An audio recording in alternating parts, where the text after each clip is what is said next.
ਤੁਸੀਂ ਜੁੜੇ ਹੋਏ ਹੋ ਪੰਜਾਬੀ USA ਦੇ ਨਾਲ ਤੇ ਮੈਂ ਹਾਂ ਪ੍ਰਵੀਨ ਸ਼ਰਮਾ ਲੈ ਕੇ ਹਾਜ਼ਰ ਹਾਂ program update California. Update California program ਦੇ ਵਿੱਚ ਕੀ ਅਹਿਮ ਤੇ ਕੀ ਖਾਸ ਖਬਰਾਂ ਨੂੰ ਲੈ ਕੇ ਚਰਚਾ ਕਰਨ ਦੇ ਲਈ ਜੁੜ ਚੁੱਕੇ ਨੇ ਹਰਜੋਤ ਸਿੰਘ ਖਾਲਸਾ ਜੀ। ਹਰਜੋਤ ਸਿੰਘ ਜੀ ਸਤਿ ਸ਼੍ਰੀ ਅਕਾਲ, ਜੀ ਆਇਆਂ ਨੂੰ ਜੀ। ਸਤਿ ਸ਼੍ਰੀ ਅਕਾਲ, ਧੰਨਵਾਦ, ਜੀ ਆਇਆਂ ਨੂੰ। ਪੰਜਾਬੀ ਰੇਡੀਓ USA ਦੇ ਜਿੰਨੇ ਵੀ ਸਰੋਤੇ ਸਾਡੇ ਸਾਰੇ AM ਸਟੇਸ਼ਨਸ, FM ਸਟੇਸ਼ਨਸ, ਘਰਾਂ ਦੇ ਵਿੱਚ ਰੇਡੀਓ ਸੈਟਸ ਦੇ ਰਾਹੀਂ, ਟੈਲੀਫੋਨ ਦੇ ਰਾਹੀਂ, ਫੇਸਬੁੱਕ, YouTube ਤੇ ਲਾਈਵ ਦੇਖ ਰਹੇ ਹੋ, ਸੁਣ ਰਹੇ ਹੋ, ਸਾਰਿਆਂ ਨੂੰ ਜੀ ਆਇਆਂ ਨੂੰ ਤੇ ਬਹੁਤ ਹੀ ਪਿਆਰ ਤੇ ਸਤਿਕਾਰ ਭਰੀ ਸਤਿ ਸ਼੍ਰੀ ਅਕਾਲ। ਸਰੋਤਿਓ, ਅੱਜ ਜੁਲਾਈ ਦੀ 21 ਤਰੀਕ ਆ, ਦਿਨ ਮੰਗਲਵਾਰ ਆ ਤੇ ਤੁਹਾਡੇ ਲਈ ਸ਼ਾਮ ਦਾ ਅਪਡੇਟ ਕੈਲੀਫੋਰਨੀਆ ਪ੍ਰੋਗਰਾਮ ਲੈ ਕੇ ਹਾਜ਼ਰ ਹੋਏ ਆ ਜੀ।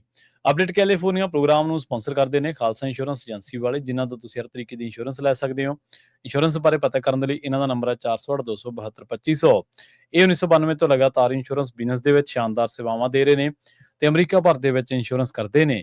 ਓਬਾਮਾ ਕੇਅਰ, ਮੈਡੀਕੇਅਰ ਜਾਂ ਫਿਰ ਕਵਰਡ ਕੈਲੀਫੋਰਨੀਆ ਬਾਬਤ ਪਾਲਿਸੀ ਕਰਵਾਉਣ ਦੇ ਲਈ, ਸਲਾਹ ਲੈਣ ਦੇ ਲਈ ਅੱਜ ਹੀ ਕਾਲ ਕਰੋ 408-272-2500 ਤੇ। ਟਰਕੀਨ ਇਮੀਗ੍ਰੇਸ਼ਨ ਲਾ ਫਰਮ ਵਾਲੇ, ਜੇ ਟਰਕੀਆਣਾ ਟੌਨੀ ਟਰਕੀਆਣਾ ਦੇ ਨਾਲ ਤੁਸੀਂ US ਇਮੀਗ੍ਰੇਸ਼ਨ ਬਾਬਤ ਕੋਈ ਵੀ ਸਲਾਹ ਕਰਨੀ ਹੈ ਤੇ ਇਹਨਾਂ ਦਾ ਨੰਬਰ ਹੈ 415-909-0503। Gurbachan Singh Nagra Sacramento, Kulwant Singh, Jaspal Kaur Johal, Satnam Singh Tatla Yuba City, Gurdev Singh Sohal, Baljinder Singh, Rishpal Kaur Johal Antelope, Jaswinder Singh Nagra Roseville, Avtar Singh Manjal Clovis, Sarabjit Singh Dhoot Yuba City, Gurnek Singh Bagri Fresno ਤੇ ਪਰਮਜੀਤ ਸਿੰਘ ਦਾਖਾ ਬਰਕਲੇ। ਇਹਨਾਂ ਸਾਰੇ ਹੀ ਸਪਾਂਸਰਸ ਦਾ ਬਹੁਤ ਬਹੁਤ ਧੰਨਵਾਦ। ਤੇ ਜੇਕਰ ਤੁਸੀਂ ਵੀ ਪੰਜਾਬੀ USA ਦੇ ਇਹਨਾਂ ਪ੍ਰੋਗਰਾਮਾਂ ਨੂੰ ਸਪਾਂਸਰ ਕਰਨਾ ਚਾਹੁੰਦੇ ਹੋ ਤਾਂ ਸਟੂਡੀਓ ਦਾ ਨੰਬਰ ਹੈ 408-272-5200 ਜੀ। ਸਰੋਤਿਓ, ਜਿਸ ਤਰ੍ਹਾਂ ਆਪਾਂ ਤੁਹਾਡੇ ਨਾਲ ਖਬਰਾਂ ਸਾਂਝੀਆਂ ਕਰ ਰਹੇ ਹਾਂ ਤਾਂ ਰੂਬੀ ਹਿੱਲ ਏਰੀਆ ਬੜਾ ਜਿਹੜਾ ਮਸ਼ਹੂਰ ਏਰੀਆ, ਜਿੱਥੇ 4-4, 5-5 ਮਿਲੀਅਨ ਡਾਲਰ ਦੇ ਘਰ ਹੈਗੇ ਆ, ਐਕਸਪੈਂਸਿਵ ਹੋਮਸ ਆ। ਜਦੋਂ ਬੇ ਏਰੀਏ ਤੋਂ ਤੁਸੀਂ 680 ਲੈ ਕੇ ਜਾਂਦੇ ਆ ਡਬਲਿਨ ਪਲੈਜ਼ੈਂਟਨ ਵੱਲ ਨੂੰ ਤੇ ਉਧਰੋਂ 580 ਤੇ ਜਾਂ ਇਧਰੋਂ ਹਾਈਵੇ 84, ਸੋ ਇਹ ਤਿੰਨਾਂ ਦੇ ਵਿਚਾਲੇ 580, 84 ਤੇ 680 ਦੇ ਵਿਚਾਲੇ ਜਿਹੜਾ ਏਰੀਆ ਆ ਉਹ ਰੂਬੀ ਹਿੱਲ ਆ। ਉੱਥੇ ਇਵੈਕੂਏਸ਼ਨ ਆਰਡਰ ਜਾਰੀ ਕੀਤਾ ਗਿਆ ਆ ਫਾਇਰ ਡਿਪਾਰਟਮੈਂਟਸ ਵੱਲੋਂ। ਅੱਜ ਇੱਕ ਬਹੁਤ ਹੀ ਖਤਰਨਾਕ ਅੱਗ ਜਿਹੜੀ ਸਟਾਰਟ ਹੋਈ ਸੀ 3 ਵਜੇ ਦੇ ਕਰੀਬ, ਲਿਟਲ ਫਾਇਰ ਕਰਕੇ ਇਹਦਾ ਜਿਹੜਾ ਨਾਂ ਦੱਸਿਆ, ਤੇ ਇਹ ਲਿਟਲ ਵੈਲੀ ਰੋਡ ਤੇ ਹਬਰਡ ਲੇਨ ਪਲੈਜ਼ੈਂਟਨ ਚ ਉੱਥੇ ਸ਼ੁਰੂ ਹੋਈ ਤੇ 4:30 ਵਜੇ ਦੇ 700 ਏਕੜ ਸੜ ਕੇ ਸੁਆਹ ਹੋ ਚੁੱਕੇ ਸੀ। ਜਿਸ ਟਾਈਮ ਆਪਾਂ ਤੁਹਾਡੇ ਨਾਲ ਖਬਰਾਂ ਸਾਂਝੀਆਂ ਕਰ ਰਹੇ ਆ, ਅੱਗ ਪੂਰੀ ਤੇਜ਼ੀ ਨਾਲ ਫੈਲ ਰਹੀ ਹੈਗੀ ਆ। ਹਾਲਾਂਕਿ ਇਵੈਕੂਏਸ਼ਨ ਆਰਡਰ ਜਾਰੀ ਕੀਤੇ ਗਏ ਆ ਰੂਬੀ ਹਿੱਲ ਏਰੀਏ ਦੇ ਕੁਝ ਰੈਜ਼ੀਡੈਂਟਸ ਨੂੰ, ਤੇ ਘਰਾਂ ਦੇ ਲਾਗੇ ਜਿਹੜੀ ਆ ਉੱਥੇ ਪੂਰਾ ਜ਼ੋਰ ਲੱਗਾ ਹੈ ਫਾਇਰ ਡਿਪਾਰਟਮੈਂਟ ਦਾ। ਉੱਥੇ ਕੈਮੀਕਲ ਵੀ ਸਿੱਟ ਰਹੇ ਹੈਗੇ ਆ, ਫਾਇਰ ਡਿਪਾਰਟਮੈਂਟ ਵਾਲੇ ਵੀ ਲੱਗੇ ਹੋਏ ਆ, ਪਰ ਅੱਗ ਜਿਹੜੀ ਆ ਤੇਜ਼ੀ ਨਾਲ ਫੈਲ ਰਹੀ ਹੈਗੀ ਆ। Alameda County fire department, Livermore, Pleasanton fire department, ਇਹ ਸਾਰੇ ਰਿਸਪੌਂਡ ਕਰ ਰਹੇ ਆ। ਇਵੈਕੂਏਸ਼ਨ ਆਰਡਰ ਜਿਹੜੇ ਜ਼ੋਨ ਹੈਗੇ ਆ, ਪਲੈਜ਼ੈਂਟਨ 080, 081, 103 ਇੱਥੇ ਜਿਹੜੇ ਕੀਤੇ ਗਏ ਹੈਗੇ ਆ। ਇਸ ਤੋਂ ਬਿਨਾਂ ਜ਼ੋਨ ਜਿਹੜੇ ਪਲੈਜ਼ੈਂਟਨ 079 ਤੇ ਪਲੈਜ਼ੈਂਟਨ 082, ਇਹ ਏਰੀਏ ਵੀ ਇਵੈਕੂਏਟ ਕੀਤੇ ਗਏ ਆ। ਏਰੀਏ ਤੋਂ, ਕੰਮਾਂ ਤੋਂ ਘਰਾਂ ਨੂੰ ਜਾ ਰਹੇ ਜਿਹੜੇ ਲੋਕ ਆ, ਜਿਹੜੇ ਵੀ ਪੰਜਾਬੀ ਰੇਡੀਓ USA ਨੂੰ ਸੁਣ ਰਹੇ ਆ ਜਾਂ ਤੁਹਾਡੇ ਦੋਸਤ ਮਿੱਤਰ ਰਿਸ਼ਤੇਦਾਰ ਗਏ ਹੋ ਅਬ ਏਰੀਏ 'ਚ ਕੰਮ ਕਰਨ, ਤਾਂ ਉਹਨਾਂ ਨੂੰ ਕਹੋ ਮੇਕ ਸ਼ੋਰ ਕਰ ਲਓ ਜਿਨ੍ਹਾਂ ਨੇ ਹਾਈਵੇ 680 ਤੇ ਜਾਣਾ ਆ ਜਾਂ ਹਾਈਵੇ 84 ਤੇ ਜਾਣਾ, ਕਿਤੇ ਹਾਈਵੇ 84 ਬੰਦ ਤਾਂ ਨਹੀਂ ਹੈ, ਤੇ ਜੇ ਖੁੱਲਾ ਆ ਤਾਂ ਵੀ ਟ੍ਰੈਫਿਕ ਬਹੁਤ ਜ਼ਿਆਦਾ ਆ, ਕਿਉਂਕਿ ਉਸ ਏਰੀਏ ਦੇ ਵਿੱਚ ਬਹੁਤ ਜ਼ਿਆਦਾ ਜਿਹੜਾ ਧੂੰਆਂ ਫੈਲਿਆ ਹੋਇਆ ਆ ਤੇ ਲੋਕਾਂ ਨੂੰ ਇਹ ਕਿਹਾ ਗਿਆ ਲਿਵਰਮੋਰ ਏਰੀਏ 'ਚ ਵੀ ਆਪਣੇ ਘਰਾਂ ਦੇ ਅੰਦਰ ਹੀ ਰਹੋ, ਖਾਸ ਕਰਕੇ ਜਿਹੜੇ ਲੋਕਾਂ ਨੂੰ ਸਾਹ ਲੈਣ ਦੀ ਪ੍ਰੋਬਲਮ ਹੈਗੀ ਆ। ਜੀ ਬਿਲਕੁਲ, ਚੰਗਾ ਕੀਤਾ ਹਰਜੋਤ ਸਿੰਘ ਜੀ, ਤੁਸੀਂ ਉਹ ਜਿਹੜੇ ਹਾਈਵੇਜ਼ ਆ, ਫ੍ਰੀਵੇਜ਼ ਮਾਫ ਕਰਨਾ, ਉਹਨਾਂ ਦਾ ਜ਼ਿਕਰ ਕਰ ਦਿੱਤਾ। ਇਸ ਵੇਲੇ ਦੀ ਜਿਹੜੀ ਖਬਰ ਹੈ ਇਸ ਨਾਲ ਰਿਲੇਟਡ ਉਹ ਇਹ ਵੀ ਆ ਰਹੀ ਹੈ ਵੀ ਰੂਬੀ ਹਿੱਲ ਦਾ ਜਿਹੜਾ ਇਲਾਕਾ, ਸਮਾਲਵੁੱਡ ਹਿੱਲ ਤੇ ਰੂਬੀ ਹਿੱਲ, ਉਹ ਲੈਵਲ 3 ਦੇ ਅਧੀਨ ਆਉਂਦੇ, ਜਿਹਦਾ ਮਤਲਬ ਹੈ ਕਿ ਇੱਥੋਂ ਛੇਤੀ ਤੋਂ ਛੇਤੀ ਜਿਹੜੀ ਇੱਥੋਂ ਦੇ ਨਿਵਾਸੀਆਂ ਨੂੰ ਜਗ੍ਹਾ ਇਹ ਛੱਡਣੀ ਪਊਗੀ। ਸ਼ੈਡੋ ਕਲਿਫਸ ਦੇ ਨੇੜੇ ਜਿਹੜੇ 2 ਇਲਾਕੇ ਨੇ, ਪਹਿਲਾਂ ਚੇਤਾਵਨੀ ਅਧੀਨ ਸਨ, ਵਾਰਨਿੰਗ ਦੇ ਅਧੀਨ ਸਨ, ਹੁਣ ਖਾਲੀ ਕਰਨ ਦੇ ਹੁਕਮ ਆ ਗਏ ਨੇ। 5:03 ਤੱਕ ਕੋਈ ਵੀ ਜਿਹੜੀ ਆ ਹੋਰ ਚੇਤਾਵਨੀ ਇਸ ਮਾਮਲੇ ਦੇ ਵਿੱਚ ਜਾਰੀ ਨਹੀਂ ਹੋਈ ਆ। ਕੈਲ ਫਾਇਰ ਦੇ ਮੁਤਾਬਕ ਪਲੈਜ਼ੈਂਟਨ ਦੇ ਦੱਖਣ ਦੇ ਵਿੱਚ ਕੈਲੀਪੋ ਪ੍ਰੀਜ਼ਰਵ ਜਿਹੜਾ ਗੋਲਫ ਕੋਰਸ ਆ, ਉੱਥੇ ਜਿਹੜੀ ਆ ਹਬਾਰਡ ਲੇਨ ਦੇ ਇਲਾਕਿਆਂ ਦੇ ਵਿੱਚ ਅੱਗ ਲੱਗੀ ਸੀ। 3:05 ਤੱਕ 50 ਏਕੜ, 3:30 ਵਜੇ ਤੱਕ 150 ਏਕੜ ਤੇ 4:30 ਵਜੇ ਤੱਕ ਇਹ 700 ਏਕੜ ਦੇ ਵਿੱਚ ਫੈਲ ਗਈ ਸੀ। ਸੋ ਜਿਹੜਾ 3:30 ਤੋਂ ਲੈ ਕੇ 4:30 ਵਜੇ ਤੱਕ ਦਾ ਜਿਹੜਾ ਦੌਰ ਸੀਗਾ, ਉਸ ਦੌਰ ਦੇ ਵਿੱਚ 150 ਤੋਂ ਲੈ ਕੇ 700 ਏਕੜ ਦੇ ਵਿੱਚ ਫੈਲ ਗਈ। ਤੇ ਸ਼ਾਮ ਨੂੰ ਜਦੋਂ ਤੱਕ ਆਪਾਂ ਇਹ ਗੱਲ ਕਰ ਰਹੇ ਹਾਂ, ਹਾਲੇ ਤੱਕ ਕਹਿੰਦੇ ਵੀ ਅੱਗ ਤੇ ਕਾਬੂ ਪਾਉਣ ਦੀ ਜਿਹੜੀ ਗੱਲ ਆ ਉਹ ਨਹੀਂ ਆ ਰਹੀ। ਅਲਾਮੀਡਾ ਕਾਉਂਟੀ ਫਾਇਰ, ਲਿਵਰਮੋਰ, ਪਲੇਜ਼ੈਂਟਨ ਫਾਇਰ ਡਿਪਾਰਟਮੈਂਟ ਦੇ ਨਾਲ ਮਿਲ ਕੇ ਕੰਮ ਕਰ ਰਿਹਾ ਤੇ ਨਾਲ ਹੀ ਉਹ ਕਹਿੰਦੇ ਵੀ ਹੋਰ ਜਿਹੜੇ ਇਹਨਾਂ ਇਲਾਕਿਆਂ ਦੇ ਵਿੱਚ ਜਿਹੜਾ ਟ੍ਰੈਫਿਕ ਆ ਉਹ ਵੀ ਜਿਹੜਾ ਇੱਕ ਵਾਰੀ ਜਿਹੜਾ ਉਹਨੂੰ ਡਾਇਵਰਟ ਕਰਨਾ ਪਿਆ ਸੀਗਾ। ਡਬਲਿਨ ਨੇ ਕਿਹਾ ਵੀ ਸਾਡੇ ਨਿਵਾਸੀਆਂ ਲਈ ਤਾਂ ਜਾਂ ਕਾਰੋਬਾਰਾਂ ਦੇ ਲਈ ਤੁਰੰਤ ਤਾਂ ਖਤਰਾ ਨਹੀਂ ਹੈ, ਪਰ ਧੂੰਆਂ ਜ਼ਰੂਰ ਸਾਡੇ ਸ਼ਹਿਰ ਦੇ ਵੱਲ ਨੂੰ ਜਾਂ ਇਸ ਦਿਸ਼ਾ ਵੱਲ ਨੂੰ ਆ ਰਿਹਾ। ਜੀ ਜੀ, ਅਗਲੀ ਖਬਰ ਵੱਲ ਚਲੀਏ। ਅੱਜ ਜਿਹੜੇ ਸੈਕਟਰੀ ਆਫ ਵਾਰ ਪੀਟ ਹੈਗਸਟ ਆ, ਉਹਨਾਂ ਦੀ ਹੀਅਰਿੰਗ ਸੀਗੀ।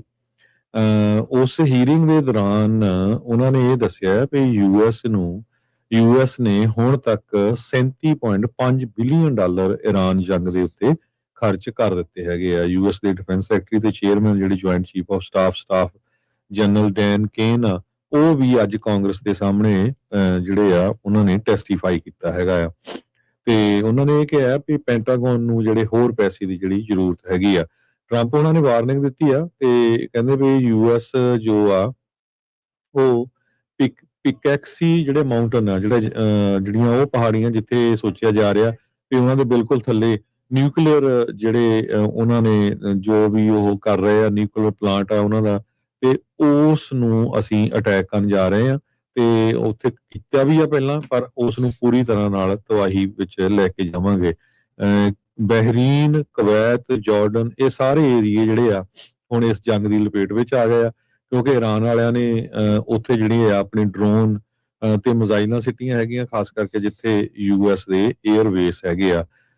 ਰਿਪਬਲਿਕਨ ਸੈਨੇਟਰ ਜੌਨ ਕੈਨੇਡੀ ਨੇ ਰਿਪੋਰਟਰਸ ਨੂੰ ਦੱਸਿਆ ਤੇ ਕਾਂਗਰਸ ਤੇ ਜਿਹੜੇ ਅਮਰੀਕਨ ਪਬਲਿਕ ਆ ਉਹਨਾਂ ਨੂੰ ਸਿੱਧੇ ਆਨਸਰ ਚਾਹੀਦੇ ਆ ਪੈਂਟਾਗਨ ਵੱਲੋਂ ਤੇ ਕਹਿੰਦੇ ਵੀ ਸਾਨੂੰ ਐਕਸਪਲੇਨ ਕਰਨਾ ਪਊਗਾ ਅਮਰੀਕਨ ਲੋਕਾਂ ਲਈ V Y we went in ਤੇ how we are going to get out, ਕਿਉਂ ਅਸੀਂ ਉੱਥੇ ਗਏ ਆ ਤੇ ਕਿਸ ਤਰ੍ਹਾਂ ਉੱਥੋਂ ਬਾਹਰ ਨਿਕਲ ਸਕਦੇ ਹੈਗੇ ਆ। ਸੈਨੇਟਰ ਡਿਕ ਡਰਬਿਨ ਜੋ ਆ ਨੰਬਰ 2 ਸੈਨੇਟ ਡੈਮੋਕ੍ਰੇਟ ਹੈਗੇ ਆ, ਉਹਨਾਂ ਨੇ ਇਹ ਕਿਹਾ ਵੀ ਹੈਗਸਟ ਤੇ ਕੇਨ ਨੇ ਜਸਟੀਫਾਈ ਨਹੀਂ ਕੀਤੀ ਕਾਸਟ ਆਫ ਵਾਰ ਤੇ ਉਹ ਇਹ ਨਹੀਂ ਦੱਸ ਰਹੇ ਵੀ ਕਿੱਦਾਂ ਮਨੀ ਜਿਹੜਾ ਸਪੈਂਡ ਕੀਤਾ ਜਾਊਗਾ।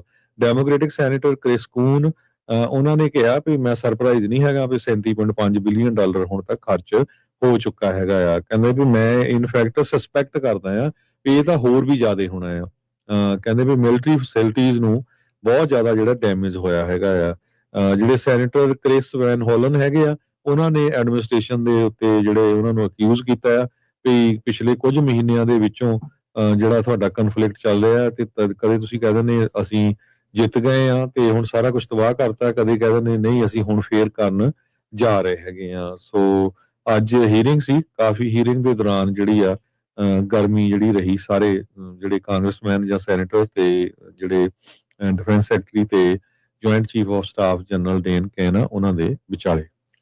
ਜੀ ਬਿਲਕੁਲ, ਇੱਕ ਪਾਸੇ ਤੁਸੀਂ ਕਹਿਣਾ ਅਸੀਂ ਕੁਝ ਘੰਟਿਆਂ ਦੇ ਵਿੱਚ ਸਭਿਅਤਾ ਉਹਨਾਂ ਦੀ ਖਤਮ ਕਰ ਦਾਂਗੇ, ਮੁੜ ਕੇ ਤੁਸੀਂ ਕਹਿਣਾ ਵੀ ਉਹ ਬਹੁਤ ਵਧੀਆ ਨੈਗੋਸ਼ੀਏਟਰ ਨੇ, ਬਹੁਤ ਵਧੀਆ ਨੈਗੋਸੀਏਸ਼ਨ ਸਾਡੇ ਨਾਲ ਹੋਈਆਂ ਨੇ। ਸੋ ਇਹ ਦੋਨੇ ਗੱਲਾਂ ਜਿਹੜੀਆਂ ਨੇ ਅੱਡੋ ਅੱਡ ਨੇ ਤੇ ਇਕੱਠੀਆਂ ਨਹੀਂ ਚੱਲ ਸਕਦੀਆਂ। ਅਗਲੀ ਗੱਲ ਕਰੀਏ ਜਿਹੜੀਆਂ ਫੈਡ ਤੇ ਰਾਜ ਸਰਕਾਰਾਂ, ਜਿਹੜੀਆਂ ਸੂਬਾ ਸਰਕਾਰਾਂ ਨੇ ਜਾਂ ਜਿਹੜੀਆਂ ਸਟੇਟਸ ਨੇ, ਉਹਨਾਂ ਦੇ ਵਿਚਾਲੇ ਜਿਹੜਾ ਆਪਾਂ ਦੇਖਦੇ ਹਾਂ ਕਿ ਕਈ ਮਾਮਲਿਆਂ ਨੂੰ ਲੈ ਕੇ ਤਣਾਅ ਆ ਜਾਂਦਾ। ਫੈਡਰਲ ਸਰਕਾਰ ਨੇ ਕੈਲੀਫੋਰਨੀਆ ਤੇ ਮਿਨੀਸੋਟਾ ਦੀ ਜਿਹੜੀ ਮੈਡੀਕੇਡ ਫੰਡਿੰਗ ਆ ਉਹਦੇ ਵਿੱਚ $1 ਅਰਬ ਜਿਹੜਾ ਉਹਨੂੰ ਰੋਕ ਦਿੱਤਾ ਹੈ। ਟਰੰਪ ਪ੍ਰਸ਼ਾਸਨ ਦੇ ਵੱਲੋਂ ਇਹ ਜਿਹੜਾ ਕਦਮ ਚੁੱਕਿਆ ਗਿਆ ਉਹਦੇ ਬਾਰੇ ਜਿਹੜੇ ਅਮਰੀਕੀ ਸਿਹਤ ਸੇਵਾਵਾਂ ਦੇ ਨਾਲ ਜੁੜੇ ਹੋਏ ਨੇ ਮਨੁੱਖੀ ਸੇਵਾਵਾਂ ਦੇ ਸਕੱਤਰ ਨੇ ਰੋਬਰਟ ਐਫ ਕੈਨੇਡੀ ਜੂਨੀਅਰ, ਉਹਨਾਂ ਨੇ ਇਹ ਜਾਣਕਾਰੀ ਦਿੱਤੀ ਤੇ ਉਹਨਾਂ ਨੇ ਦੱਸਿਆ ਵੀ ਜਿਹੜਾ ਕੈਲੀਫੋਰਨੀਆ ਦੇ 867 ਮਿਲੀਅਨ ਤੇ ਮਿਨੀਸੋਟਾ ਦੇ 200 ਮਿਲੀਅਨ ਜਿਹੜੇ ਤੇ ਇਸ ਤੋਂ ਵੱਧ ਜਿਹੜੇ ਮੈਡੀਕੇਡ ਫੰਡ ਆ ਉਹ ਰੋਕ ਲਏ ਗਏ ਆ। ਉਹਨਾਂ ਨੇ ਕਿਹਾ ਵੀ ਇਹਨਾਂ ਨੇ ਕਈ ਜਿਹੜੇ ਸਮਝੌਤੇ ਹੁੰਦੇ ਆ ਫੈਡ ਦੇ ਤੇ ਸਟੇਟਾਂ ਦੇ ਦਰਮਿਆਨ ਉਹਨਾਂ ਦੀ ਉਲੰਘਣਾ ਕੀਤੀ ਹੈ ਤੇ ਉਹਨਾਂ ਨੇ ਕਿਹਾ ਵੀ ਜੇਕਰ ਕੈਲੀਫੋਰਨੀਆ ਤੇ ਮਿਨੀਸੋਟਾ ਜਿਹੜੇ ਨੇ ਉਹ ਦਸਤਾਵੇਜ਼ੀ ਸਬੂਤ ਪੇਸ਼ ਕਰਦੇ ਨੇ ਤਾਂ ਫਿਰ ਇਹ ਜਿਹੜਾ ਉਹਨਾਂ ਨੂੰ ਫੰਡਿੰਗ ਆ ਉਹਨਾਂ ਨੂੰ ਜਾਰੀ ਕਰ ਦਿੱਤੀ ਜਾਊਗੀ ਤੇ ਉਹ ਇਹ ਜਿਹੜੇ ਫੰਡ ਨੇ ਦੁਬਾਰਾ ਹਾਸਲ ਕਰ ਸਕਣਗੇ।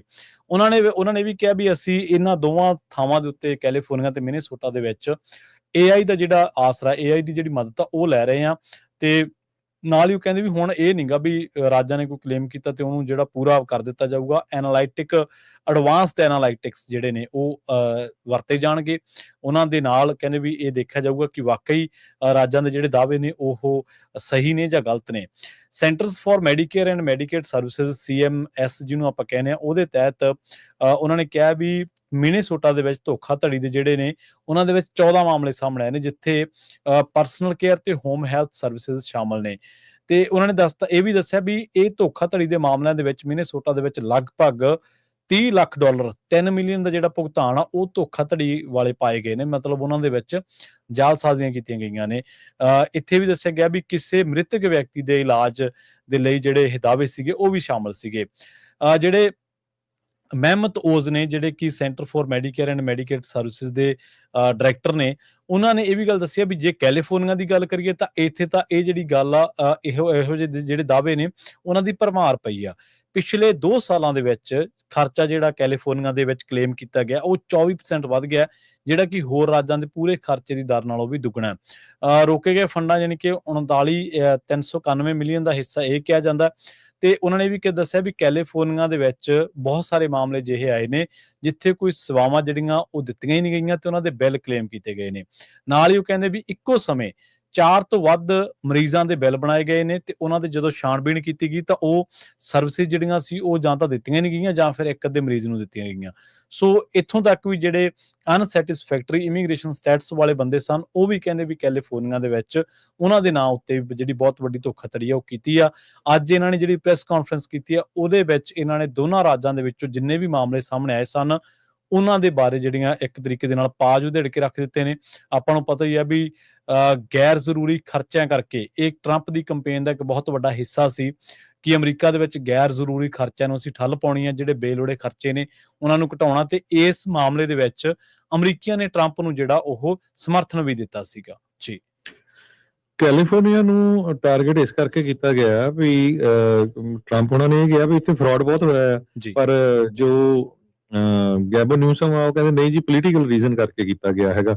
ਪਰ ਆਪਾਂ ਨੂੰ ਵੀ ਪਤਾ ਹੈ ਵੀ ਕਿੰਨੇ ਜ਼ਿਆਦਾ ਜਿਹੜੇ ਅਨਡਾਕੂਮੈਂਟਡ ਲੋਕ ਆ ਉਹਨਾਂ ਨੂੰ ਫ੍ਰੀ ਮੈਡੀਕਲ ਦਿੱਤਾ ਗਿਆ, ਜਦ ਕਿ ਜਿਹੜੇ ਕੰਮ ਕਰਨ ਵਾਲੇ ਲੋਕ ਆ ਉਹਨਾਂ ਨੂੰ ਹਜ਼ਾਰਾਂ ਡਾਲਰ ਪੇਮੈਂਟ ਦੇਣੀ ਪਈ। ਇਸ ਤੋਂ ਬਿਨਾਂ ਕਈ ਬਿਜ਼ਨਸ ਵਾਲੇ ਜਾਂ ਜਿਨ੍ਹਾਂ ਦੀਆਂ ਕਈ ਵਧੀਆ ਇਨਕਮ ਸੀ ਉਹਨਾਂ ਨੂੰ ਵੀ ਕਾਉਂਟੀ ਦੇ ਫ੍ਰੀ ਮੈਡੀਕਲ ਦਿੱਤੇ ਗਏ। ਉਹਨਾਂ ਦੀ ਬੈਂਕ ਬੈਲੈਂਸਸ, ਬੈਂਕ ਅਕਾਊਂਟਸ, ਉਹਨਾਂ ਦੇ ਘਰ, ਉਹਨਾਂ ਦੀਆਂ ਪ੍ਰਾਪਰਟੀਆਂ ਕੋਈ ਵੈਰੀਫਾਈ ਨਹੀਂ ਕੀਤਾ ਗਿਆ। ਟੋਟਲੀ ਜਿੱਦਾਂ ਮਿਸਯੂਜ਼ ਕੀਤਾ ਗਿਆ, ਪੂਰਾ ਮੈਸਅਪ ਜਿਹੜਾ ਕੈਲੀਫੋਰਨੀਆ ਦੇ ਗਵਰਨਰ ਗੈਬਨ ਨਿਊਸਮ ਨੇ ਕੀਤਾ। ਹੁਣ ਇਹਦਾ ਹੁਣ ਰਿਜ਼ਲਟ ਕੀ ਹੋਣਾ ਆ? ਜਿਹੜੇ ਲੋਕਾਂ ਨੂੰ ਐਕਚੁਅਲੀ ਜਿਹੜੇ ਚਾਹੀਦਾ ਸੀ ਮੈਡੀਕਲ ਜਾਂ ਮੈਡੀਕੇਡ, ਜਿਹੜੇ ਸੱਚਮੁੱਚ ਹੀ ਬਹੁਤ ਗਰੀਬ ਆ, ਜਿਹੜੇ ਨਹੀਂ ਅਫੋਰਡ ਕਰ ਸਕਦੇ, ਸੋ ਉਹਨਾਂ ਦਾ ਵੀ ਇਹ ਕੱਟ ਹੋਣਾ ਆ। ਸੋ ਇਹ ਉਹਨਾਂ ਦੇ ਉੱਤੇ ਬਹੁਤ ਵੱਡਾ ਜਿਹੜਾ ਅਸਰ ਪੈਣ ਜਾ ਰਿਹਾ ਹੈਗਾ। ਜੀ ਬਿਲਕੁਲ। ਅਗਲੀ ਜਿਹੜੀ ਖਬਰ ਆ ਉਹ ਕੈਲੀਫੋਰਨੀਆ ਦੇ ਇੱਕ ਜਿਹੜਾ ਵਕੀਲ ਦੇ ਨਾਲ ਜੁੜੀ ਹੋਈ ਆ। ਲਾਸ ਐਂਜਲਸ ਦਾ ਸਾਬਕਾ ਵਕੀਲ ਹੈ ਤੇ ਇਹਨੇ ਜੂਏ ਦੀ ਆਦਤ ਕਰਕੇ, ਇਹਨੇ ਆਪਦੀ ਇਸ ਗਲਤ ਆਦਤ ਕਰਕੇ, ਜਿਹੜਾ ਗੈਂਬਲਿੰਗ ਦੀ ਆਦਤ ਕਰਕੇ, ਐਡਿਕਸ਼ਨ ਹੋਣ ਕਰਕੇ ਆਪਣੇ ਕਲਾਇੰਟਸ ਤੋਂ $3 ਲੱਖ ਜਿਹੜੇ ਵੱਧ ਠੱਗੇ। ਲਾਸ ਐਂਜਲਸ ਕਾਉਂਟੀ ਦਾ 36 ਸਾਲਾ ਸਾਬਕਾ ਵਕੀਲ ਆ ਸਰਜੀਓ ਵਾਲਡੋਵਿਨੋਸ ਰੈਮੀਰੇਜ਼, ਜਿਹਨੇ ਆਪਦੀ ਜੂਏ ਦੀ ਲੱਤ ਨੂੰ ਪੂਰਾ ਕਰਨ ਲਈ ਕਹਿੰਦੇ ਕਿ ਆਪਣੇ ਗਾਹਕਾਂ ਦੇ $3 ਲੱਖ ਤੋਂ ਵੱਧ ਜਿਹੜਾ ਗਬਨ ਆ ਉਹ ਦੋਸ਼ ਕਬੂਲ ਕਰ ਲਿਆ। ਤੇ ਇਹਨੇ ਕਿਹਾ ਵੀ ਇਹਨੇ ਗਬਨ ਦੇ ਰਾਹੀਂ ਚੋਰੀ ਕਰਨ ਦੇ ਜਿਹੜੇ ਸੀਗੇ 3 ਮਾਮਲਿਆਂ ਦੇ ਵਿੱਚ ਉੱਥੇ ਆਪਣਾ ਜੁਰਮ ਕਬੂਲ ਕੀਤਾ ਤੇ ਇੱਕ ਮਾਮਲਾ ਇੱਕ ਬਾਉਂਸ ਚੈੱਕ ਦੇਣ ਦਾ ਜਿਹੜਾ ਉਹਦੇ ਵਿੱਚ ਆਪਣਾ ਦੋਸ਼ ਕਬੂਲ ਕੀਤਾ ਤੇ ਉਹਨੂੰ ਸਤੰਬਰ 2024 ਦੇ ਵਿੱਚ ਵਕਾਲਤ ਦੇ ਪੇਸ਼ੇ ਤੋਂ ਬਰਖਾਸਤ ਕਰ ਦਿੱਤਾ ਗਿਆ ਸੀ। ਬਾਵਜੂਦ ਇਸ ਦੇ ਉਹ ਕਈ ਲੋਕਾਂ ਤੋਂ ਇਹ ਕਹਿ ਕੇ ਪੈਸੇ ਵਸੂਲਦਾ ਰਿਹਾ ਵੀ ਮੈਂ ਹਾਲੇ ਵੀ ਵਕੀਲ ਹਾਂ ਤੇ ਮੈਂ ਆਪਣੀ ਜਿਹੜੀ ਪ੍ਰੈਕਟਿਸ ਆ ਉਹ ਕਰ ਰਿਹਾ। 2019 ਤੋਂ ਲੈ ਕੇ 2023 ਦੇ ਵਿਚਕਾਰ ਰਮੀਰੇਜ਼ ਨੇ ਕਹਿੰਦੇ ਵੀ ਆਪਦੇ ਗਾਹਕਾਂ ਨੂੰ ਅਦਾਲਤੀ ਸਮਝੌਤਿਆਂ ਤੋਂ ਮਿਲਣ ਵਾਲੇ ਪੈਸੇ ਹੜੱਪ ਲਏ ਤੇ ਉਹਨਾਂ ਨੂੰ ਅਜਿਹੇ ਚੈੱਕ ਦਿੱਤੇ ਜੋ ਬੈਂਕ ਖਾਤੇ ਦੇ ਵਿੱਚ ਫੰਡ ਨਾ ਹੋਣ ਕਰਕੇ ਬਾਉਂਸ ਹੋ ਗਏ। ਮਤਲਬ ਜਿੱਥੇ ਕਲੇਮ ਕਰਦਾ ਸੀ, ਲੜਦਾ ਸੀ ਕਿਸੇ ਦਾ ਕਲੇਮ, ਬਾਅਦ ਦੇ ਵਿੱਚ ਜਿੱਤ ਜਾਂਦਾ ਸੀ ਤਾਂ ਉਸ ਬੰਦੇ ਨੂੰ, ਸੰਬੰਧਿਤ ਬੰਦੇ ਨੂੰ ਨਹੀਂ ਉਹ ਕਲੇਮ ਮਿਲਿਆ।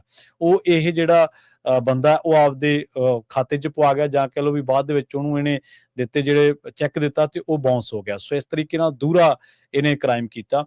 2 ਸਾਲ ਦੀ ਸਰਕਾਰੀ ਜੇਲ੍ਹ ਦੇ ਵਿੱਚ ਸਜ਼ਾ ਸੁਣਾਈ ਜਾਵੇਗੀ ਉਹਨੂੰ ਤੇ 21 ਸਤੰਬਰ ਨੂੰ ਉਹਨੂੰ ਸਜ਼ਾ ਦਾ ਐਲਾਨ ਕੀਤਾ ਜਾਣਾ ਤੇ ਪਲੀ ਐਗਰੀਮੈਂਟ ਦੇ ਤਹਿਤ ਸਜ਼ਾ ਸੁਣਾਏ ਜਾਣ ਤੋਂ ਪਹਿਲਾਂ ਉਹਨੂੰ $50,000 ਜਿਹੜਾ ਡਾਲਰ ਆ ਉਹ ਜਮ੍ਹਾਂ ਕਰਵਾਉਣਾ ਪਊਗਾ ਤੇ $3,10,000 ਦਾ ਜਿਹੜਾ ਮੁਆਵਜ਼ਾ ਪੀੜਤਾਂ ਨੂੰ ਉਹ ਉਹਨੂੰ ਵਾਪਸ ਕਰਨਾ ਪਊਗਾ। ਜੀ, ਅਗਲੀ ਖਬਰ ਮੈਂ ਚਲੀਏ। ਕੈਲੀਫੋਰਨੀਆ ਦੇ ਵਿੱਚ ਕਹਿੰਦੇ ਵੀ ਪੋਪੂਲੇਸ਼ਨ ਸਲੰਪ ਆ, ਕੈਲੀਫੋਰਨੀਆ ਦੀ ਪੋਪੂਲੇਸ਼ਨ ਘਟ ਰਹੀ ਆ।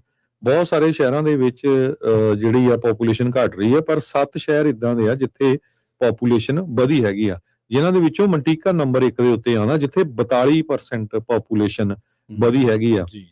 ਚੀਕੋ 'ਚ 25%, ਰੋਜ਼ਵਿਲ 'ਚ 36%, ਡਬਲਨ ਦੇ ਵਿੱਚ 63% ਪੋਪੂਲੇਸ਼ਨ ਵਧੀ ਆ, ਕਲੋਵਿਸ 'ਚ 35%, ਇਰਵਾਈਨ 'ਚ 50% ਤੇ ਮਨੀਫ 'ਚ 49% ਜਿਹੜੀ ਪੋਪੂਲੇਸ਼ਨ ਆ ਉਹਦਾ ਵਾਧਾ ਹੋਇਆ। ਇਹ ਸ਼ਹਿਰਾਂ ਦੇ ਵਿੱਚ ਤੁਸੀਂ ਇਥੋਂ ਅੰਦਾਜ਼ਾ ਲਾ ਲਓ ਵੀ ਇਹ ਸ਼ਹਿਰ ਕਾਫੀ ਜਿਹੜੇ ਪੋਪੂਲਰ ਹੁੰਦੇ ਜਾ ਰਹੇ, ਪਰ ਓਵਰਆਲ ਜਿਹੜੀ ਕੈਲੀਫੋਰਨੀਆ ਦੀ ਪੋਪੂਲੇਸ਼ਨ ਆ ਉਹ ਘਟ ਰਹੀ ਹੈਗੀ ਆ, ਘਟ ਗਈ ਆ। ਜੀ। ਤੇ ਅਗਲੀ ਗੱਲ ਕਰੀਏ ਬੇ ਏਰੀਆ ਦੇ ਵਿੱਚ ਜਿਹੜੀਆਂ ਨੌਕਰੀਆਂ, ਜਿਹੜੀਆਂ ਜੌਬਸ ਦਾ ਕੀ ਹਾਲ ਆ? ਜਿਹੜੇ ਕੈਲੀਫੋਰਨੀਆ ਦਾ ਡਿਪਾਰਟਮੈਂਟ ਹੈ EDD, ਰੁਜ਼ਗਾਰ ਇੰਪਲਾਇਮੈਂਟ ਡਿਵੈਲਪਮੈਂਟ ਜਿਹੜਾ ਡਿਪਾਰਟਮੈਂਟ ਹੈ, ਉਹਨੇ ਜਿਹੜੇ ਅੰਕੜੇ ਜਾਰੀ ਕੀਤੇ ਨੇ ਜੂਨ ਦੇ, ਉਹਨਾਂ ਦੇ ਮੁਤਾਬਕ ਬੇ ਏਰੀਆ ਤੇ ਕੈਲੀਫੋਰਨੀਆ ਦੋਵਾਂ ਦੇ ਵਿੱਚ ਹੀ ਦੂਜੇ ਮਹੀਨੇ ਲਗਾਤਾਰ ਹਜ਼ਾਰਾਂ ਨੌਕਰੀਆਂ ਦੇ ਵਿੱਚ ਜਿਹੜੀ ਕਮੀਆਂ ਦਰਜ ਕੀਤੀ ਗਈ ਆ। ਜੂਨ ਮਹੀਨੇ ਦੇ ਰੁਜ਼ਗਾਰ ਦੇ ਵਿੱਚ ਕਹਿੰਦੇ ਨਵੇਂ ਝਟਕੇ ਦੇਖਣ ਨੂੰ ਮਿਲੇ ਆ। ਹਾਲ ਹੀ ਦੀਆਂ ਛਾਂਟੀਆਂ ਦੇ ਬਾਵਜੂਦ ਜੇਕਰ ਪਿਛਲੇ 1 ਸਾਲ ਦੇ ਕੁੱਲ ਅੰਕੜਿਆਂ ਤੇ ਆਪਾਂ ਨਜ਼ਰ ਮਾਰੀਏ ਤਾਂ ਬੇ ਏਰੀਆ ਦੇ ਵਿੱਚ ਕੁੱਲ ਨੌਕਰੀਆਂ ਦੀ ਗਿਣਤੀ ਦੇ ਵਿੱਚ ਤਾਂ ਵਾਧਾ ਹੋਇਆ, ਪਰ ਪਿਛਲੇ ਕੁਝ ਮਹੀਨਿਆਂ ਤੋਂ ਜਿਹੜੀਆਂ ਲੇ ਆਫਸ ਨੇ ਉਹ ਲਗਾਤਾਰ ਹੋ ਰਹੀਆਂ ਨੇ ਤੇ ਇਸ ਕਰਕੇ ਨੌਕਰੀਆਂ ਦੇ ਵਿੱਚ ਜਿਹੜੀ ਗਿਰਾਵਟ ਆ ਉਹ ਆਈ ਆ। ਆਪਾਂ ਨੂੰ ਪਤਾ ਹੈ ਬੇ ਏਰੀਏ ਨੂੰ ਦੁਨੀਆ ਭਰ ਦੇ ਵਿੱਚ ਜਾਣਾ ਜਾਂਦਾ ਜਾਂ ਕੈਲੀਫੋਰਨੀਆ ਦੀ ਇੱਕ ਇਕੋਨਮੀ ਦੀ ਬੈਕਬੋਨ ਆਪਾਂ ਉਹਨੂੰ ਕਹਿ ਸਕਦੇ ਹਾਂ, ਪਰ ਬਾਵਜੂਦ ਇਸ ਦੇ AI ਤੋਂ ਬਾਅਦ ਜਿਹੜੀਆਂ ਲੇ ਆਫਸ ਹੋ ਰਹੀਆਂ ਨੇ ਜਾਂ ਹੋਰ ਕਾਰਨਾਂ ਕਰਕੇ ਜਿੰਨਾ ਵੀ ਰੁਜ਼ਗਾਰ ਘਟਿਆ, ਤੇ ਉਹ ਸਿਰਫ ਉਹੀ ਨਹੀਂ ਰੁਜ਼ਗਾਰ ਘਟਿਆ, ਉਸ ਦੇ ਨਾਲ ਜਿਹੜਾ ਸੰਬੰਧਿਤ ਸੀ ਜਾਂ ਉਹਦੇ ਤੇ ਡਿਪੈਂਡ ਜਿਹੜਾ ਰੁਜ਼ਗਾਰ ਸੀ ਉਹ ਵੀ ਬਹੁਤ ਵੱਡੀ ਗਿਣਤੀ ਦੇ ਵਿੱਚ ਘਟਿਆ। ਸੋ ਆਉਣ ਵਾਲੇ ਟਾਈਮ ਦੇ ਵਿੱਚ ਦੇਖਦੇ ਹਾਂ ਕਿ ਕੀ ਵਾਕਈ ਇੱਥੇ ਫਰਕ ਪੈਂਦਾ ਹੈ ਰੁਜ਼ਗਾਰ ਦੇ ਵਿੱਚ, ਜਾਂ ਜੌਬਸ ਹੋਰ ਕ੍ਰੀਏਟ ਹੁੰਦੀਆਂ, ਜਾਂ ਫਿਰ ਕੰਪਨੀਆਂ ਜਿਹੜੀਆਂ ਨੇ ਉਹ ਲੇ ਆਫ ਜਿਹੜੀਆਂ ਉਹ ਜ਼ਿਆਦਾ ਕਰਨਗੀਆਂ। ਕੱਲ ਹੀ ਹਰਜੋਤ ਸਿੰਘ ਖਾਲਸਾ ਜੀ ਨੇ ਖਬਰ ਕੀਤੀ ਸੀ ਜਿਹਦੇ ਵਿੱਚ ਦੱਸਿਆ ਗਿਆ ਸੀਗਾ ਵੀ ਇੱਕ ਕੰਪਨੀ ਨੇ ਆਪਣੇ ਜਿਹੜੇ ਇੱਥੋਂ ਦੇ EMPLOYEE ਸੀਗੇ ਉਹਨਾਂ ਨੂੰ ਬਾਹਰ ਕੱਢ ਦਿੱਤਾ ਤੇ ਜਿਹੜੇ H1B ਵੀਜ਼ਾ ਉਹ ਅਪਲਾਈ ਕੀਤੇ ਹੋਏ ਸੀਗੇ। ਸੋ ਇਸ ਤਰ੍ਹਾਂ ਵੀ ਜਿਹੜੀ ਨਜ਼ਰ ਆ ਉਹ ਵੀ ਕੰਪਨੀਆਂ ਦੇ ਉੱਤੇ ਰੱਖੀ ਜਾ ਰਹੀ ਹੈ। ਜੀ ਤੇ ਜੇ ਵੈਦਰ ਦੀ ਗੱਲ ਕਰਦੇ ਜਾਈਏ, ਕਹਿੰਦੇ radar is busy with Sierra thunderstorm. ਅੱਜ ਬਾਅਦ ਦੁਪਹਿਰ ਕਾਫੀ ਥੰਡਰਸਟਾਰਮ ਸਿਆਰਾ ਏਰੀਆ ਦੇ ਵਿੱਚ ਦੇਖੇ ਗਏ ਆ, ਸੁਣੇ ਗਏ ਆ। ਕਹਿੰਦੇ ਵੀ ਸਟਰੋਂਗੈਸਟ ਸੈੱਲ ਇਹਦੇ ਕਰਕੇ ਜਿਹੜੀ ਆ ਹੈਵੀ ਰੇਨ, ਹੇਲ ਤੇ ਲਾਈਟਨਿੰਗ ਕਾਫੀ ਆ ਸਕਦੀ ਹੈਗੀ ਆ। ਫਲੱਡ ਵਾਚ ਵੀ ਜਿਹੜੀ ਆ ਤਾਹੋ ਵਾਲਾ ਜਿਹੜਾ ਏਰੀਆ ਆ, ਮੋਨੋ ਕਾਉਂਟੀ ਦਾ ਏਰੀਆ, ਉੱਥੇ ਇਸ਼ੂ ਕੀਤੀ ਗਈ ਹੈਗੀ ਆ। ਫਲੈਸ਼ ਫਲੱਡਿੰਗ ਪੋਸੀਬਲ ਆ ਉਸ ਏਰੀਏ ਦੇ ਵਿੱਚ। ਮੋਨੋ ਕਾਉਂਟੀ, ਤਾਹੋ, ਇਹ ਜਿਹੜਾ ਏਰੀਆ ਮੈਟਰੋਲੋਜਿਸਟ ਹੈਦਰ ਵਾਲਡਮੈਨ ਉਹ ਰਿਪੋਰਟ ਕਰ ਰਹੀ ਹੈਗੀ ਆ।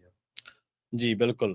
ਸੋ ਅਗਲੀ ਜਿਹੜੀ ਖਬਰ ਆ ਉਹ ਆਪਾਂ ਸੋਸ਼ਲ ਮੀਡੀਆ ਤੇ, ਜਿਵੇਂ ਲੰਘੇ ਦਿਨਾਂ ਦੇ ਵਿੱਚ ਕਈ ਖਬਰਾਂ ਜਿਹੜੀਆਂ ਨੇ ਆਪਾਂ ਸਾਂਝੀਆਂ ਕੀਤੀਆਂ ਨੇ ਸੋਸ਼ਲ ਮੀਡੀਆ ਦੇ ਨਾਲ ਸੰਬੰਧਿਤ। ਫਰਾਂਸ ਦੇ ਜਿਹੜੇ ਮੈਂਬਰ ਪਾਰਲੀਮੈਂਟ ਨੇ ਉਹਨਾਂ ਨੇ 15 ਸਾਲ ਤੋਂ ਜਿਹੜੀ ਉਮਰ ਦੇ ਘੱਟ ਬੱਚੇ ਨੇ ਉਹਨਾਂ ਦੇ ਉੱਤੇ ਸੋਸ਼ਲ ਮੀਡੀਆ ਦੀ ਜਿਹੜੀ ਵਰਤੋਂ ਕਰਨ ਤੇ ਪਾਬੰਦੀ ਲਾਉਣ ਵਾਲਾ ਜਿਹੜਾ ਇੱਕ ਬਿੱਲ ਆ ਉਹ ਪਾਸ ਕਰ ਦਿੱਤਾ। ਹੁਣ ਬੱਚਿਆਂ ਤੇ ਡਿਜੀਟਲ ਸਮੱਗਰੀ ਦੇ ਜਿਹੜੇ ਨੁਕਸਾਨਦੇਹ ਪ੍ਰਭਾਵ ਆ ਉਹਨਾਂ ਦੇ ਬਾਰੇ ਵਿਸ਼ਵ ਭਰ ਦੇ ਵਿੱਚ ਚਿੰਤਾਵਾਂ ਵੱਧ ਰਹੀਆਂ ਨੇ, ਤੇ ਇਸੇ ਦਰਮਿਆਨ ਫਰਾਂਸ ਜਿਹੜਾ ਉਹ ਅਜਿਹੇ ਪਲੇਟਫਾਰਮਾਂ ਦੇ ਉੱਤੇ ਜਿਹੜਾ ਪੂਰਨ ਪਾਬੰਦੀ ਲਾਉਣ ਵਾਲਾ ਪਹਿਲਾ ਜਿਹੜਾ ਯੂਰੋਪੀਅਨ ਯੂਨੀਅਨ ਦਾ ਦੇਸ਼ ਬਣ ਗਿਆ। ਸੰਸਦ ਦੇ ਦੋਵਾਂ ਸਦਨਾਂ ਦੇ ਵਿੱਚ ਇਸ ਕਦਮ ਦੇ ਹੱਕ ਦੇ ਵਿੱਚ ਵੋਟ ਪਾਈ ਗਈ, ਜੋ ਕਿ ਫਰਾਂਸ ਦੇ ਰਾਸ਼ਟਰਪਤੀ ਐਮੈਨੂਅਲ ਮੈਕਰੋ ਨੇ ਦੂਜੇ ਕਾਰਜਕਾਲ ਦਾ ਜਿਹੜਾ ਮੁੱਖ ਪਹਿਲ ਕਦਮੀ ਵਾਲਾ ਪ੍ਰੋਗਰਾਮ ਉਹ ਦੱਸਿਆ ਗਿਆ। ਮਾਨਸਿਕ ਸਿਹਤ ਨੂੰ, ਬੱਚਿਆਂ ਦੀ ਮਾਨਸਿਕ ਸਿਹਤ ਨੂੰ ਧਿਆਨ ਦੇ ਵਿੱਚ ਰੱਖਦਿਆਂ ਹੁਣ ਕਹਿੰਦੇ ਵੀ ਨਵੇਂ ਕਾਨੂੰਨ ਦੇ ਤਹਿਤ ਹਾਈ ਸਕੂਲਾਂ ਦੇ ਵਿੱਚ ਮੋਬਾਈਲ ਫੋਨਾਂ ਦੀ ਵਰਤੋਂ ਤੇ ਪੂਰਨ ਪਾਬੰਦੀ ਲਗਾ ਦਿੱਤੀ ਗਈ ਹੈ। ਇਸ ਕਦਮ ਦੇ ਨਾਲ ਸਕੂਲ ਦੇ ਵਿੱਚ ਬੱਚਿਆਂ ਦਾ ਜਿਹੜਾ ਧਿਆਨ ਉਹ ਭਟਕੂਗਾ ਨਹੀਂ, ਤੇ ਸੋਸ਼ਲ ਮੀਡੀਆ ਦੇ ਮਾੜੇ ਪ੍ਰਭਾਵਾਂ ਤੋਂ ਨਵੀਂ ਪੀੜ੍ਹੀ ਨੂੰ ਸੁਰੱਖਿਅਤ ਰੱਖਣ ਦੇ ਵਿੱਚ ਮਦਦ ਜਿਹੜੀ ਆ ਉਹ ਮਿਲੂਗੀ। ਇਸ ਤੋਂ ਇਲਾਵਾ ਆਸਟ੍ਰੇਲੀਆ ਪਹਿਲਾ ਦੁਨੀਆ ਦਾ ਅਜਿਹਾ ਦੇਸ਼ ਹੈ ਜਿਸ ਨੇ 16 ਸਾਲ ਤੋਂ ਘੱਟ ਉਮਰ ਦੇ ਬੱਚਿਆਂ ਦੇ ਲਈ ਸੋਸ਼ਲ ਮੀਡੀਆ ਜਿਵੇਂ ਕਿ ਇੰਸਟਾਗ੍ਰਾਮ, ਫੇਸਬੁੱਕ, ਟਿਕਟੌਕ, ਯੂਟਿਊਬ ਇਹਦੇ ਦੀ ਵਰਤੋਂ ਤੇ ਪੂਰਨ ਪਾਬੰਦੀ ਲਾਈ ਸੀ। ਇੰਡੋਨੇਸ਼ੀਆ ਤੇ ਮਲੇਸ਼ੀਆ ਨੇ ਲਾਈ ਸੀ। ਏਸ਼ੀਆਈ ਦੇਸ਼ਾਂ ਦੇ ਵਿੱਚ ਇਹ ਪਹਿਲੇ ਦੇਸ਼ ਨੇ, ਇੰਡੋਨੇਸ਼ੀਆ ਤੇ ਮਲੇਸ਼ੀਆ। ਚੀਨ ਦੇ ਵਿੱਚ ਵੀ ਇਹ ਲੱਗ ਚੁੱਕੀ ਆ। ਸਖਤ ਸਮਾਂ ਸੀਮਾ ਲਾਗੂ ਆ ਉੱਥੇ, ਕੁਝ ਘੰਟਿਆਂ ਦੀ ਛੋਟ ਆ ਤੇ ਰਾਤ ਦੇ ਸਮੇਂ ਵਰਤੋਂ ਤੇ ਪਾਬੰਦੀ ਹੈ। ਬ੍ਰਾਜ਼ੀਲ ਦੇ ਵਿੱਚ ਵੀ ਇਸੇ ਤਰ੍ਹਾਂ ਹੀ ਹੈ। ਯੂਨਾਈਟਿਡ ਕਿੰਗਡਮ ਤੇ ਕੈਨੇਡਾ ਦੇ ਵਿੱਚ ਇੱਥੇ ਜਿਹੜੇ ਬਿੱਲ ਨੇ ਉਹ ਤਿਆਰ ਕੀਤੇ ਜਾ ਰਹੇ ਨੇ। ਯੂਰੋਪੀਅਨ ਦੇਸ਼ ਗ੍ਰੀਸ, ਆਸਟਰੀਆ, ਡੈਨਮਾਰਕ ਇੱਥੇ ਵੀ ਜਿਹੜੀਆਂ ਉਹ 14 ਤੋਂ ਲੈ ਕੇ 15 ਸਾਲ ਦੇ ਜਿਹੜੇ ਬੱਚੇ ਨੇ ਉਹ ਸੋਸ਼ਲ ਮੀਡੀਆ ਨੂੰ ਐਕਸੈਸ ਨਾ ਕਰ ਸਕਣ, ਸੋਸ਼ਲ ਮੀਡੀਆ ਨਾ ਚਲਾ ਸਕਣ। ਇਸ ਤਰ੍ਹਾਂ ਦੀਆਂ ਜਿਹੜੀਆਂ ਸਕੀਮਾਂ ਉਹਨਾਂ ਤੇ ਕੰਮ ਚੱਲ ਰਿਹਾ। ਜੀ ਬਿਲਕੁਲ। ਤੇ ਹੁਣ ਆਪਾਂ ਜੇ ਸਟਾਕ ਮਾਰਕੀਟ ਦੀ ਗੱਲ ਕਰਦੇ ਜਾਈਏ ਤੇ ਡਾਓ ਜੋਨ ਇੰਡਸਟਰੀਅਲ ਅਪ ਗਿਆ 0.74% ਤੇ ਕਲੋਜ਼ ਹੋਇਆ 52,224.64 ਦੇ ਉੱਤੇ। S&P 500 ਇੰਡੈਕਸ ਅਪ ਗਿਆ 0.89%, ਕਲੋਜ਼ ਹੋਇਆ 7509.20 ਦੇ ਉੱਤੇ। ਨੈਸਡੈਕ ਅਪ ਗਿਆ ਹੈਗਾ 1.29% ਤੇ ਕਲੋਜ਼ ਹੋਇਆ 25,837.21 ਦੇ ਉੱਤੇ। ਜੀ ਇਸੇ ਤਰ੍ਹਾਂ ਜੇਕਰ ਕਰੰਸੀ ਦੀ ਗੱਲ ਕਰੀਏ ਤਾਂ ਅੱਜ ਇੱਕ US ਡਾਲਰ ਦੀ ਕੀਮਤ ਕੈਨੇਡਾ ਦੇ $1 ਤੇ 41 ਸੈਂਟ ਦੇ ਬਰਾਬਰ, ਇੰਡੀਆ ਦੇ 96 ਰੁਪਏ ਤੇ 34 ਪੈਸੇ ਦੇ ਬਰਾਬਰ ਇੱਕ US ਡਾਲਰ ਦੀ ਜਿਹੜੀ ਕੀਮਤ ਹੋ ਰਹੀ ਹੈ, ਤੇ ਪਾਕਿਸਤਾਨ ਦੇ 285 ਰੁਪਏ ਤੇ 80 ਪੈਸੇ ਦੇ ਬਰਾਬਰ ਇੱਕ US ਡਾਲਰ ਦੀ ਕੀਮਤ ਰਹੀ ਹੈ। ਜੀ ਬਿਲਕੁਲ। ਇੰਡੀਆ ਦਾ ਰੁਪਈਆ ਧੜਾ ਥੱਲੇ ਜਾ ਰਿਹਾ ਹੈ। ਬਿਲਕੁਲ। ਆਪਾਂ ਬਹੁਤ ਲੰਮੇ ਸਮੇਂ ਤੋਂ ਕਹਿੰਦੇ ਰਹਿੰਦੇ ਆ, ਖਾਸ ਕਰਕੇ ਜਿਹੜੇ ਆਪਣੇ ਬਜ਼ੁਰਗ ਜਾਂ ਹੋਰ ਹੈਗੇ ਆ ਉੱਥੇ ਜੌਬਾਂ ਕਰਕੇ ਜਿਹੜੇ ਆਏ ਉਹ ਰਿਟਾਇਰਮੈਂਟ ਆਪਣੀਆਂ ਪੈਨਸ਼ਨਾਂ ਲੈਂਦੇ ਆ, ਉੱਥੇ ਇੰਡੀਆ 'ਚ ਪੈਸੇ ਨਾ ਜਮ੍ਹਾਂ ਕਰਾਓ, ਕਢਾ ਲਓ ਦਵਾ ਦਾਵੇ। 100 ਰੁਪਈਆ ਹੁਣ ਡਾਲਰ ਦੇ ਬਰਾਬਰ ਹੋਣ ਨੂੰ ਬੜਾ ਟਾਈਮ ਨਹੀਂ ਲੱਗਣਾ, ਮੈਨੂੰ ਲੱਗਦਾ ਥੋੜੇ ਦਿਨਾਂ 'ਚ ਹੀ ਹੋ ਜਾਣਾ। ਸੋ ਉਹਨਾਂ ਨੂੰ ਲਿਆ ਕੇ ਡਾਲਰ 'ਚ ਕਨਵਰਟ ਕਰ ਲਓ ਤੇ ਵਧੀਆ ਬਚਾਅ ਹੋਊਗਾ ਤੁਹਾਡਾ। ਬਿਲਕੁਲ ਜੀ, ਦੇਖੋ ਕੁਝ ਸਮਾਂ ਪਹਿਲਾਂ ਦੀ ਗੱਲ ਹੀ ਹੈ ਹਰਜੋਤ ਸਿੰਘ ਖਾਲਸਾ ਜੀ, 74 ਰੁਪਏ ਨੂੰ ਹੁੰਦਾ ਸੀ ਜਦੋਂ ਮੈਂ ਇੱਥੇ ਆਇਆ ਅਮਰੀਕਾ ਦੇ ਵਿੱਚ, ਤੇ ਹੁਣ ਤਕਰੀਬਨ 22 ਰੁਪਏ ਦਾ ਫਰਕ ਪੈ ਗਿਆ ਪਿਛਲੇ 3-4 ਸਾਲਾਂ ਦੇ ਵਿੱਚ ਹੀ। ਜੀ ਹਾਂਜੀ, ਬਿਲਕੁਲ ਯਾ ਸੋ ਜਦੋਂ ਪੈਨਸ਼ਨਾਂ ਮੈਂ ਆਇਆ ਉਦੋਂ 25 ਰੁਪਏ ਸੀ ਹਾਂਜੀ, ਤੇ ਆਪਣੇ ਬੰਦੇ ਕਈ ਪੈਨਸ਼ਨਾਂ ਦਾ ਮੋਹ ਬਹੁਤ ਕਰਦੇ ਆ, ਪਰ ਉਹਨਾਂ ਨੂੰ ਇਹ ਨਹੀਂ ਪਤਾ ਵੀ ਉੱਥੇ ਕੀਮਤ ਘਟੀ ਜਾਂਦੀ ਹੈ। ਜੇ ਆਓਗੇ ਤੇ ਉੱਥੇ ਜਮਾ ਹੋਈ ਜਾਂਦੇ ਜੀ, ਸੀਡੀ ਹੈਗੀ ਆ ਤੇ ਉਹ ਤੁਸੀਂ ਦੇਖੋ ਵੀ ਉਹ ਘਟ ਕਿੰਨੀ ਘੱਟ ਰਹੀ ਉਹਦੀ ਬਹੁਤ value। ਰਿਹਾ, ਬਿਲਕੁਲ ਜਾਂ ਬਿਲਕੁਲ। ਜਿਹੜੇ ਮਤਲਬ ਅੱਜ ਤੋਂ ਕਿੰਨੇ ਸਾਲ ਪਹਿਲਾਂ ਜਿਹੜੇ 76 ਰੁਪਏ 76 ਜਿਹੜੀ 76 ਰੁਪਈਆਂ ਦੇ ਨਾਲ ਤੁਸੀਂ ਇੱਥੇ $1 ਹਾਸਲ ਕਰਦੇ ਸੀ, ਅੱਜ ਤੁਹਾਨੂੰ 96 ਲਾਉਣੇ ਪੈਣਗੇ ਉਹਦੇ ਉੱਤੇ। ਜੀ ਸੋ ਤੋ ਦੇਖੋ ਆਪਾਂ ਹੱਸ ਤਾਂ ਜ਼ਰੂਰ ਰਹੇ ਆ, ਪਰ ਉਹਨਾਂ ਦਾ ਹਾਲ ਦੇਖੋ ਜਿਹੜੇ ਵਿਚਾਰੇ ਬੱਚੇ ਪੜ੍ਹਨ ਆਉਂਦੇ ਆ, ਬਿਲਕੁਲ ਜਿਨ੍ਹਾਂ ਨੇ ਫੀਸ ਦੇਣੀ ਆ, ਉਹਨਾਂ ਦਾ ਕਿੰਨਾ ਔਖਾ ਆ। ਬਹੁਤ ਜ਼ਿਆਦਾ ਜਿਨ੍ਹਾਂ ਨੇ ਰੁਪਈਏ ਬਦਲ ਕੇ ਡਾਲਰ ਚ ਲੈਣੀ ਆ, ਹਮ। ਜਿਹੜੇ ਆਮ ਘਰਾਂ ਦੇ ਲੋਕ ਆ, ਜਿਹੜੇ ਚਲੋ ਲੀਡਰਾਂ ਦੇ, ਪੋਲੀਟੀਸ਼ੀਅਨਾਂ ਦੇ, ਜਿਹੜੇ ਪੁਲਿਸ ਵਾਲਿਆਂ ਦੇ ਜਾਂ ਹੈਗੇ ਆ, ਉਹਨਾਂ ਨੂੰ ਤਾਂ ਕੋਈ ਨਹੀਂ ਫਰਕ ਪੈਂਦਾ, ਪਰ ਆਮ ਲੋਕਾਂ ਨੂੰ ਜਿਹੜਾ ਬਹੁਤ ਜ਼ਿਆਦਾ ਜਿਹੜਾ ਫਰਕ ਪੈ ਰਿਹਾ ਹੈ। ਜੀ ਬਿਲਕੁਲ। ਸੋ ਇੱਥੇ ਹੀ ਅਪਡੇਟ ਕੈਲੀਫੋਰਨੀਆ ਪ੍ਰੋਗਰਾਮ ਨੂੰ ਆਪਾਂ ਸਮਾਪਤ ਕਰਾਂਗੇ। ਪੰਜਾਬੀ ਰੇਡੀਓ ਇਸੇ ਤੇ ਅੱਗੇ ਸਰਵਣ ਕਰੋਗੇ ਤੁਸੀਂ ਸ਼ਾਮ ਦੇ ਦੀਵਾਨ, ਤੇ ਉਸ ਤੋਂ ਬਾਅਦ ਮੁਲਾਕਾਤ ਹੋਵੇਗੀ ਪ੍ਰੋਗਰਾਮ ਖਬਰ ਤੇ ਨਜ਼ਰ ਦੇ ਵਿੱਚ ਦੀਪਕ ਸ਼ਰਮਾ ਚਨਾਰਥਲ ਜੀ ਨਾਲ ਕਈ ਅਹਿਮ ਤੇ ਕਈ ਖਾਸ ਖਬਰਾਂ ਨੂੰ ਲੈ ਕੇ ਆਪਾਂ ਚਰਚਾ ਕਰਾਂਗੇ। ਇਸੇ ਤਰ੍ਹਾਂ ਜੁੜੇ ਰਹੋ ਪੰਜਾਬੀ ਰੇਡੀਓ ਇਸੇ ਦੇ ਨਾਲ। ਤੁਹਾਡਾ ਸਾਰਿਆਂ ਦਾ ਬਹੁਤ ਧੰਨਵਾਦ। ਸਤਿ ਸ਼੍ਰੀ ਅਕਾਲ।